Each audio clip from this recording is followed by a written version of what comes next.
ఆనంది మీద ఉన్న కోపంతో ఆదిత్య నావాడు అంటూ మెడలో తాలి తెంపబోయిన ఊర్వశి చెంప పగలగొట్టి షాక్ ఇచ్చిన ఆనంది. ఈ వీడియో గనుక నచ్చితే తప్పకుండా ఒక లైక్ చేయండి. ఇక ఆనంది అయితే సూర్య అరెస్ట్ అయ్యాడని తెలియగానే చాలా కంగారుగా పోలీస్ స్టేషన్కి అయితే వెళ్తుంది. ఇక సూర్య ద్వారా అన్ని వివరాలు తెలుసుకుంటుంది. నేను ఇలా మోసపోయాను అంటూ సూర్య చెప్పంగానే అందుకు గల కారణాలైతే ఆలోచిస్తూ ఉంటుంది ఆనంది. అప్పుడే ఇంతలో జ్యోతి అయితే బాధపడుతూ ఉంటుంది. జ్యోతమ్మ, నువ్వు బాధపడొద్దు, నేను సూర్యబాబుని ఇడిపిస్తాను. సూర్యబాబు ఎలాంటి తప్పు చెయ్యడని మనకు తెలుసు కదా, ఖచ్చితంగా నేను సూర్యబాబుని విడిపిస్తాను అంటూ అనంగానే, కుట్టి, ఇదంతా ఎలా సాధ్యమవుతుంది? ఆ అమ్మాయి ఎవరో కూడా మనకి తెలియదు.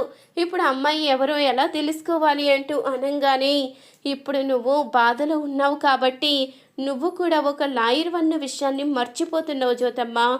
ప్రతి కేసులో కూడా ఏదో ఒక సాక్ష్యం లేకుండా ఉండదు.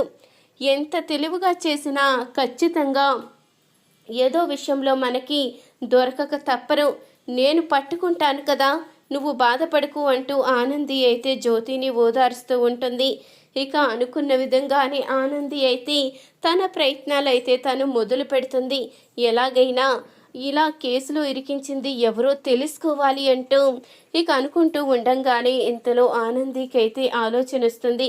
అసలు అది జరిగిన ఏరియాలో సీసీ కెమెరా ఉంటుంది కదా, దాని ద్వారా ఏదో రకంగా తెలుసుకుంటే సరిపోతుంది కదా అంటూ అనుకుంటూ ఉంటుంది ఆనంది.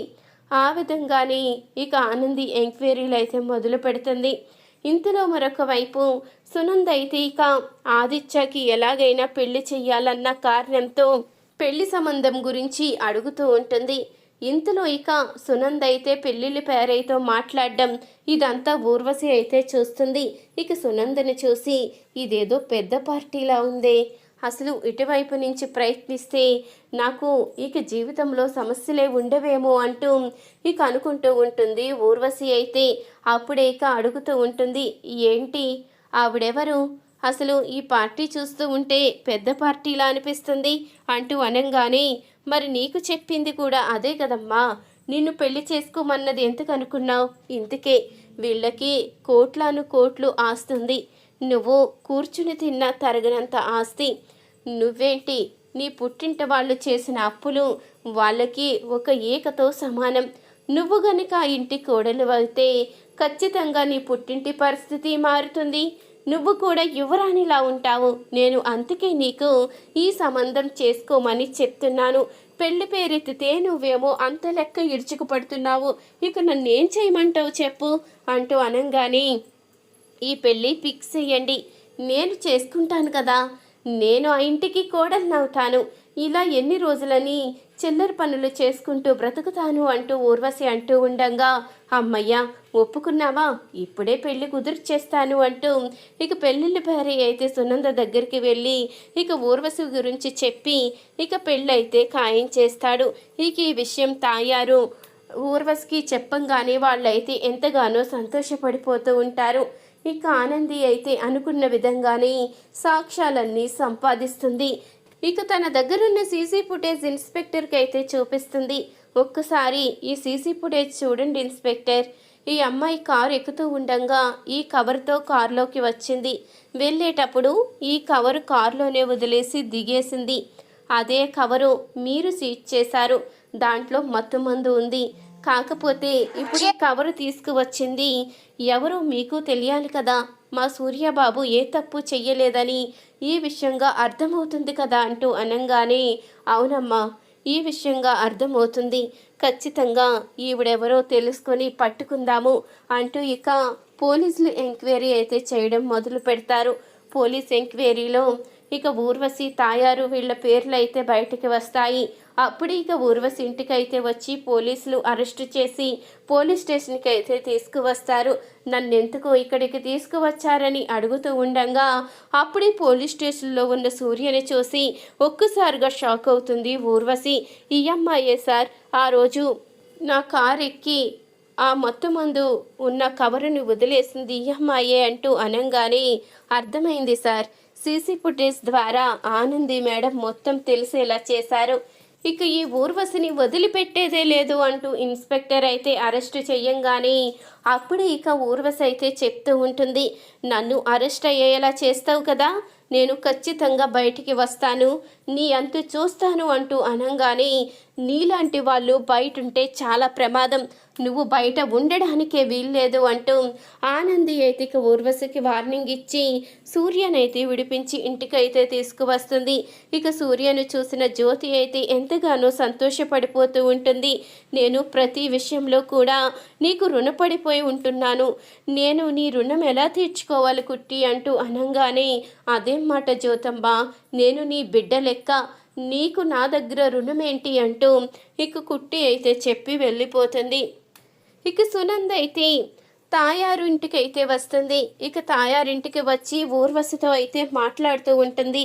అప్పుడే ఆదిత్య ఆనంది పెళ్లి విషయం చెప్పి ఇక వాళ్ళ ఫోటోనైతే చూపిస్తుంది. ఆనంది ఫోటో చూసిన ఊర్వశి అయితే ఖచ్చితంగా దీనికి గుణపాఠం చెప్పాలి, దీని భర్తని దీని నుంచి దూరం చేసి దీని జీవితాన్ని నరకం చెయ్యాలి, ఈ పెళ్లి నేను ఖచ్చితంగా చేసుకునే తీరుతాను అంటూ ఇక తన మనసులో అనుకుంటూ, మీరు ఎలా చెప్తే అలా ఆంటీ, మీరు చెప్పినట్టే చేస్తాను, నేను ఏ విధంగా కూడా మీకు ఎలాంటి నష్టం కలిగించను, మీ పరువు పోయేలా చెయ్యను అంటూ ఇక చెప్తూ ఉంటుంది. ఊర్వశి మాటలకి సునంద అయితే ఎంతగానో సంతోషపడిపోతూ ఉంటుంది. తొందరలోనే మీకు పెళ్లి ఏర్పాట్లు చేస్తాను, నువ్వు నా ఇంటి కోడలుగా అడుగు పెట్టబోతున్నావు అంటూ అనంగానే సరే ఆంటీ, మీలాంటి దేవత లాంటి ఇంటికి కోడలుగా రావడం నా అదృష్టం అంటూ అనంగానే ఇక ఆ మాటకి సునంద అయితే మురిసిపోతూ ఉంటుంది. ఇక అనుకున్న విధంగానే ఊర్వశి అయితే ఆఫీస్లో అడుగైతే పెడుతుంది. అప్పుడే ఇక ఊర్వశిని చూసి నువ్విక్కడికి ఎందుకు వచ్చావు అంటూ అడుగుతూ ఉండగా, ఆ ప్రశ్న నువ్వు నన్ను అడగవలసిన అవసరం లేదు, ఎందుకంటే రేపటి నుంచి ఈ కంపెనీకే నేను ఓనర్ నవ్వబోతున్నాను అంటూ అనంగానే ఏంటి పిచ్చి పిచ్చి వేషాలు వేస్తున్నావా అంటూ ఆనంది అయితే అడుగుతూ ఉంటుంది. పిచ్చి పిచ్చి వేషాలు కాదు, నేను ఈ ఎండీకి భార్య నవ్వబోతున్నాను, అదే ఆదిత్యకి భార్యగా రాబోతున్నాను, నువ్వు మాజీ భార్యవి, ఇప్పుడు నేను తన భార్యని, అందుకనే చెప్తున్నాను విను, ఇప్పుడు ఆదిత్య నావాడు, ఆదిత్యకి నీకు ఎలాంటి సంబంధం లేదు, నువ్వు మాజీ భార్యవే కాబట్టి మీ ఇద్దరు విడాకులు తీసుకోబోతున్నారు కాబట్టి ఇక నీ మెడలో తాళిబొట్టు కూడా అనవసరం కదా, ఎందుకంటే ఇప్పుడు తాళి నా మెడలో పడబోతుంది కాబట్టి నీకు ఆదిత్యకి ఎలాంటి సంబంధం లేదు, ఆదిత్య నాకు కాబోయే భర్త, నిన్ను వదిలేసిన భర్త కాబట్టి ఆదిత్య మీద ఎక్కువ హక్కు నాకే ఉంటుంది, ఇక నీ మెడలో తాళెందుకమ్మా, ఇక నీకు ఇక్కడికి ఎలాంటి సంబంధం లేదు కదా, ఆ తాళి ఇచ్చేయంటూ ఇక ఆనంది మెడలో ఉన్న తాళిబొట్టు అయితే తెంపబోతూ ఉంటుంది ఊర్వశి. ఇంతలో అది చూసిన జీవనైతే వామ్మో, ఇది ఏకంగా ఆనందితోనే పెట్టుకుంది, దీన్ని చూస్తూ ఉంటే చాలా భయం వేస్తుంది, ఇప్పుడే ఇది ఇలా ఉందంటే ఇంట్లో అడుగు పెడితే నా పరిస్థితి ఎలా ఉంటుందో, దీంతో చాలా జాగ్రత్తగా ఉండాలి అంటూ జీవనైతే అనుకుంటూ ఉంటుంది. అప్పుడే ఇంతలో ఇక ఆనంది అయితే కోపంగా ఊర్వశి చెంపైతే పగలగొడుతుంది. నా మెడలో తాళి తెంపడానికి నువ్వెవరు, నా భర్త నీ భర్త అవుతాడని నువ్వు కలలు కంటున్నావు, కానీ అది ఎట్టి పరిస్థితిలో జరగనివ్వను, మేమెప్పటికీ కూడా విడిపోము, మాది ఎంతో బలమైన బంధం, ఆదిత్య గారు అపార్థం చేసుకోవడం వల్ల నాకు దూరం అయ్యారు, కానీ ఆయనకి నేనంటే ఇష్టం లేక కాదు, ఆయనకి నేనంటే ప్రాణం, నన్ను వదిలి ఆయన ఉండలేరు, నువ్వు ఇలాంటి ఆశలేమీ పెట్టుకోవలసిన అవసరం లేదు, నా జీవితంలోకి కానీ నా భర్త జీవితంలోకి కానీ రావాలని చూస్తే చంపేస్తాను, ఇప్పుడు అవకాశం దొరికింది కదా అని నువ్వు ఇక్కడికి వచ్చి నా తాళి తెంపబోతున్నావు, నీ నిజ స్వరూపం బయట పెడితే అసలు నీకు ఆదిత్య గారికి పెళ్ళి ఎలా జరుగుతుంది, ఆ విషయం మర్చిపోయి ఇంటి కోడల్ని అవ్వబోతున్నానని పాపం పగటి కలలు కంటున్నట్టున్నావు, అత్తయ్య గారికి నీ నిజస్వరూపం తెలియక ఏదో ఆదిత్య గారికి పెళ్లి చెయ్యాలి అన్న కంగారులో నిన్ను కోడల్ని చేసుకుంటానని మాటిచ్చారు, కానీ నీ నిజస్వరూపం తెలిస్తే ఆవిడ చేతులతో ఆవిడే నిన్ను చంపేస్తారు అంటూ ఆనంది అయితే ఊర్వశికి ఊహించని షాక్ అయితే ఇస్తుంది. ఈ వీడియో కనుక నచ్చినట్టయితే తప్పకుండా ఒక లైక్ చేయండి. మీరిచ్చే ఒక చిన్న లైక్ మా ఛానల్కి ఎంతో మోటివేషన్ ఇస్తుంది.